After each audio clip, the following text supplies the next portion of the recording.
Hey guys, so we're going to look at beginning our next unit. Okay, our next unit is talking about plate tectonics, convection currents, topographic maps, and some of these things are concepts you've talked about in your earlier years.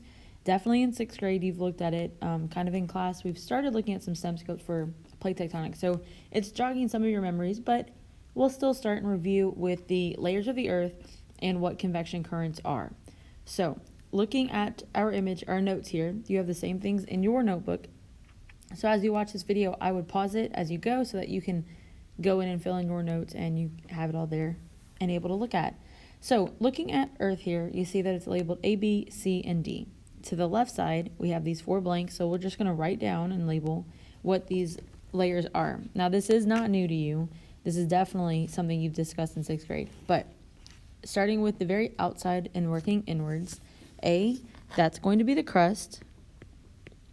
This is where we have oceanic plates and continental plates sitting on. Now, right below the crust, we have the mantle. In this area, you have molten rock that is moving, it's rising and falling, and it's flowing around. So it's not just sitting still, not just sitting there. C is going to be our outer core. And then that leaves letter D being the inner core.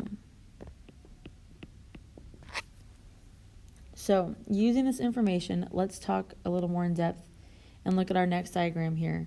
So like I said, for A, that's the crust, that's going to be oceanic and continental plates together. Those two together, they make up the lithosphere. All right, so let's talk about what is the lithosphere.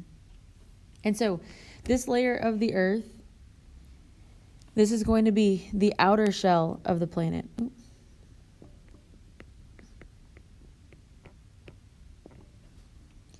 It's very outside. It is made up of the crust and the upper mantle.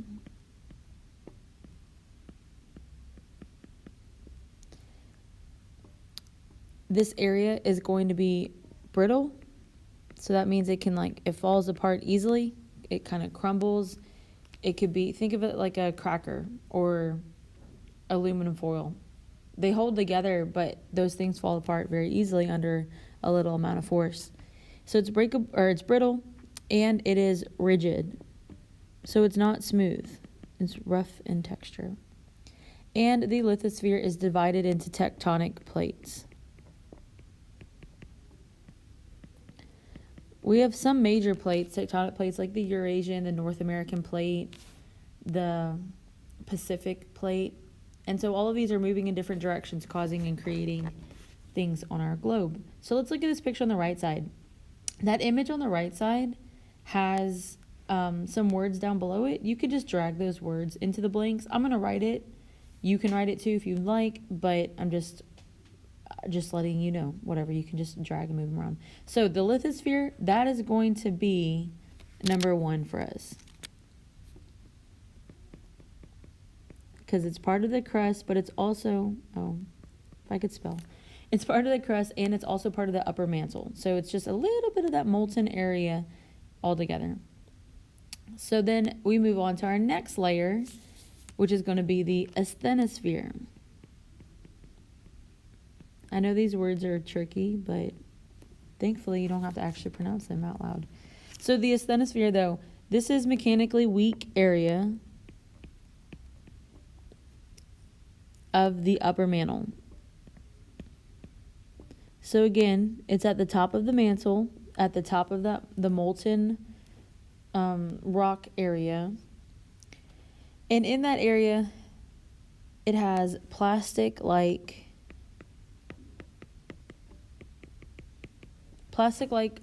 or it is described as plastic-like because the rock's flowing, but it's not a liquid. So the rock, think of it like honey or molasses. It's moving around in the area, but it's not super fast like water. It's not flowing. It's just like kind of creeping along depending on whatever the temperature is.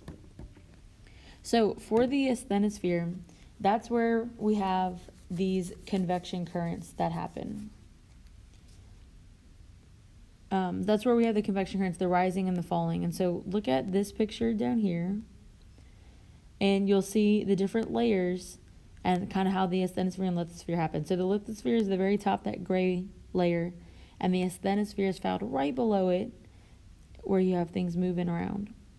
And then the mantle's below that, and then as you go towards the center, you get to the core. So let's keep labeling our photo on the right side. So the asthenosphere is layer 2. Okay, that is this area. Layer 3 is going to be our mantle. Layer 4 is the outer core. And 5 is the inner core. And then I want you to try to draw an arrow if you can, but label that as convection current. Now, in our review just now, or just moving on to, we'll talk a little more about those convection currents. So don't worry about it if you don't quite know what those words mean. So all of this rising and falling and moving of magma is because of a change in density. So let's just review density. Again, it's a concept you talked about several times, but just to give you a refresher. So when we were discussing density, if something is close together, it's going to be more compact. Since it's more compact, it means it's more dense. So looking at like this picture down below of the 4 squares, the square that would be most dense is going to have all of the dots close together, so like tightly put together. So that is what compact means. If it's far apart, it's going to be less compact, which makes it less dense.